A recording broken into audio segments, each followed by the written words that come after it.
Hey everyone, how are you guys? Today is 17th of August 2023 and the day today is Thursday.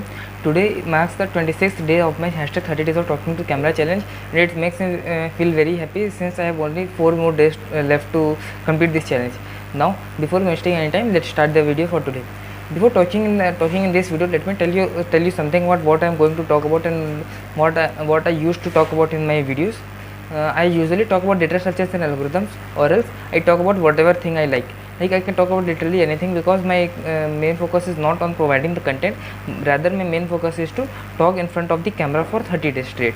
Now, till now in my video series I have talked about many searching and sorting algorithms, linked lists, stacks, queue, hashing, hash map, hash techniques, many more things, hash tables, many more things. I have like graphs also. In my previous video I uploaded about in my yesterday's video I talked about graph also. So in today's video what I'll be talking about, I'll be talking about strings.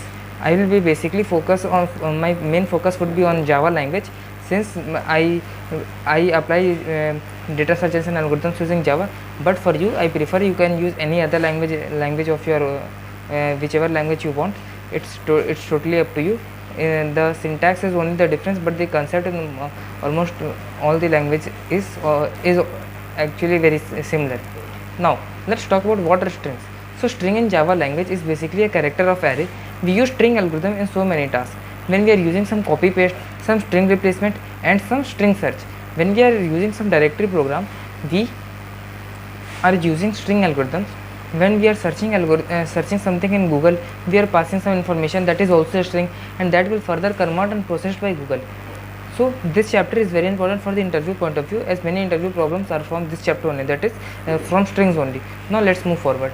Now I'll talk about a problem, and I would talk about 3 approaches to solve that problem. And if you are able to understand these 3 approaches, you will be able to solve many string problems, and your concept of strings would be very clear. So what is the problem? The problem is string matching. So what is this? Search a pattern in a given text. The pattern is of length m and the text is of length n, where m is less than n. Every word processing algorithm has a search function in which you can search all occurrences of any particular word in a long text file. For this, we need string matching algorithms.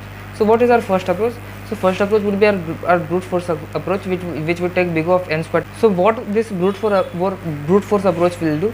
The brute force search algorithm will check the pattern at all possible value of I in the text, where the value of I ranges from 0 to n minus m. The pattern is compared with the text character by character from left to right. When a mismatch is detected, then pattern is compared by shifting the compare window by one character. Now, what's the worst case time complexity of this algorithm? Since this is a brute force algorithm, and we run one loop inside another loop, so the time complexity of this algorithm would be big O of m cross n. We get the pattern at the end of text, or we do not get the pattern at all. Now, what's the second approach? The second approach is also known as Robin-Karp algorithm. So what basically is this Robin-Karp algorithm? Robin-Karp algorithm is somewhat similar to the brute force algorithm, in which the pattern is compared to each portion of the text of length m. Instead of comparing pattern character by character, its hash code is compared. The hash code of the pattern is compared with the hash code of text window. We try to keep the hash code as unique as possible, so that when hash code matches, the text should also match. The 2 features of good hash code are: first one, the collision should be excluded as much as possible. A collision occurs when hash code matches but the pattern does not. You may have a question in your mind that what is collision. So I have already made a separate video on collisions and the methods by which we can resolve collision, and hash code and hash table, everything. I have made a video on that, so you can go and just watch that video. And if you think that my explanation is not good and my explanation is not very clear, you could simply search these things on Google and you can get a very great explanation explained by various good professors. I am not a professor, I am just a student, and my objective is just to speak in front of a camera, and I think I am doing that process pretty well. I think my content is good. The presentation may or may not be good, but I am learning. So if I am learning, until and unless I am trying to upload videos consistently, then that's very okay for me. Now, what are the two main features of good hash code? The collision should be excluded as much as possible, and the other one is the hash code of text must be calculated in constant time. So as discussed earlier in my previous videos also, I have talked about the good features of hash function, and the good hash code and good hash function are very similar. Now in this algorithm, hash code of some window is calculated from hash code of previous window in constant time. In the start, hash value of text of length m is calculated. We compare its hash code with the hash code of pattern string. To get hash code of next window, we exclude one character and include next character. The portion of text that need to be compared moves as a window of characters. For each window, calculation of hash is done in constant time. One member leaves the window and a new member enters the window. Multiplication by 2 is same as left shift operation. Multiplication by 2 to the power m minus 1 is same as left shift m minus 1 times. If the pattern is m character long, then when we want to remove the leftmost character from hash, we will subtract its ASCII value multiplied by 2 to the power m minus 1. We shift the whole hash calculation by multiplying it by 2. Finally, the hash value of this new window is calculated by adding the ASCII value of rightmost element of this window. We do not want to do large multiplication operation, so modular operation with a prime number is used. So if you are not able to understand what I am trying to speak right now, you could simply go and watch my hash function video. I explained these things in very much detail, and I don't think that I need to explain all those things once more. And since I want to keep this video short because there is a power cut in my house and the lighting is not that much good, and it's very distracting for me also. So yeah, let's move forward. Before moving forward, I haven't talked about the time complexity of this algorithm. The time complexity of this algorithm is big of n, but there is a drawback. In the brute force approach, we don't use the extra space, but using this algorithm, we are using an extra space, and the space complexity is also big of n. Since we are using hash table, and I have already said in my previous videos that using a hash table takes big of n space complexity. So I hope this point was clear. Now, what is my third approach? The third approach will be Knuth-Morris-Pat algorithm. So what is Knuth-Morris-Pat algorithm? There is an inefficiency in the brute force method for string matching. After a shift of pattern, the brute force algorithm forgotten all the information about the previous match symbols. This is because of which its worst time complexity is big of mn. The Knuth-Morris-Pat algorithm makes use of this information that is computed in the previous comparisons. It never recompares the whole text. It uses pre-processing of the pattern.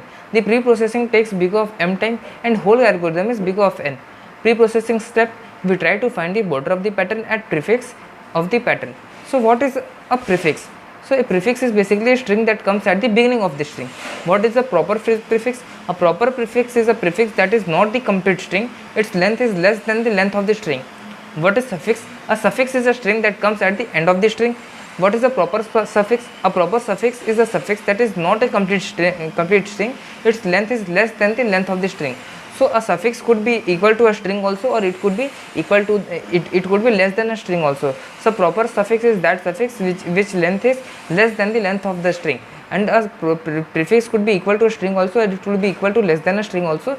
But a proper prefix is that prefix which length is less than the length of string.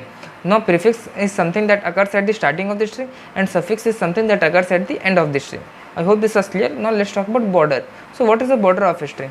Border is a string that is both proper prefix and proper suffix. I hope all these things were clear. Now let's talk about dictionary. So what is basically a dictionary? Dictionary is also known as symbol table. So a symbol table or a dictionary is a mapping between a string or a key and a value that can be one of any type. A value can be an integer such as occurrence count, dictionary meaning of a word, and so on. Dictionary can be implemented in various ways. We will be studying binary search trees of string, hash table, tries, and ternary search tree. So what is binary search tree for strings? Binary search tree or BST is the simplest way to implement symbol table. Simple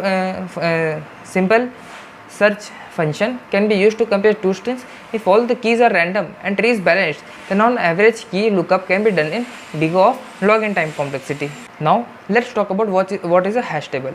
The hash table is another data structure that can be used for symbol table implementation. The first key is converted into a hash code by passing it to appropriate hash function. Inside the hash function, the size of hash table is also passed, which is used to find the actual index where values will be stored. Finally, the value, which is the meaning of the name, is stored in the hash table, or you can store a reference to the string which stores meaning is stored into the hash table. Now what is the time complexity of hash table? The time complexity of hash table is big of 1, that is it takes constant time. It's very great, it works like magic, right? And then why don't we always use hash table? We don't always use hash table because hash table, the space complexity of hash table is not constant.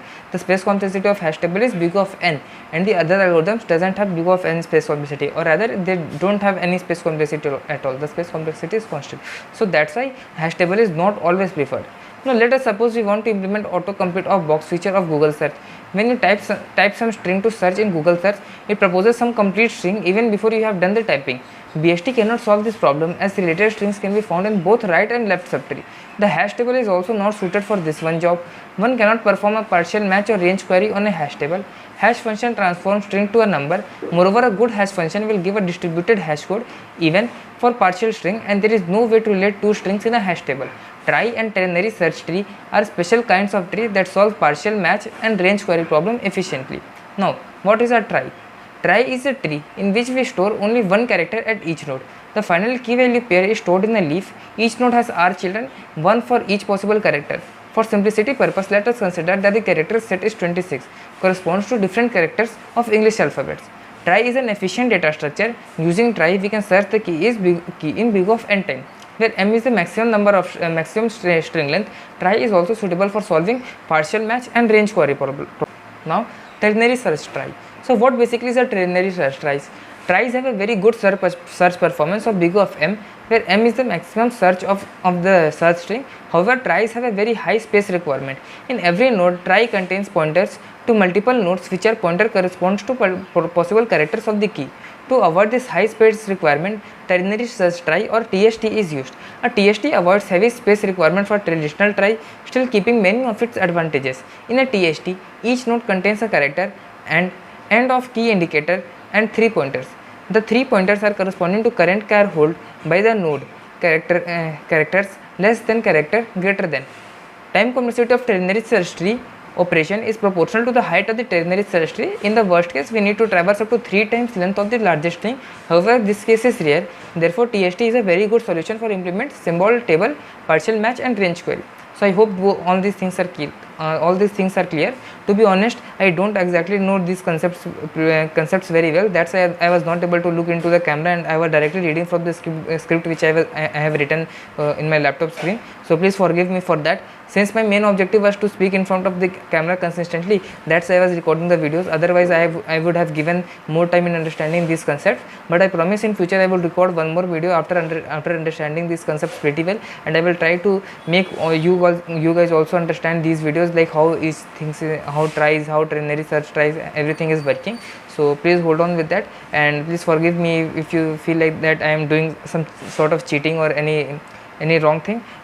So yeah, let's keep up to this only. Thank you so much guys if you have watched the video this far. Bye bye, all the best, take care.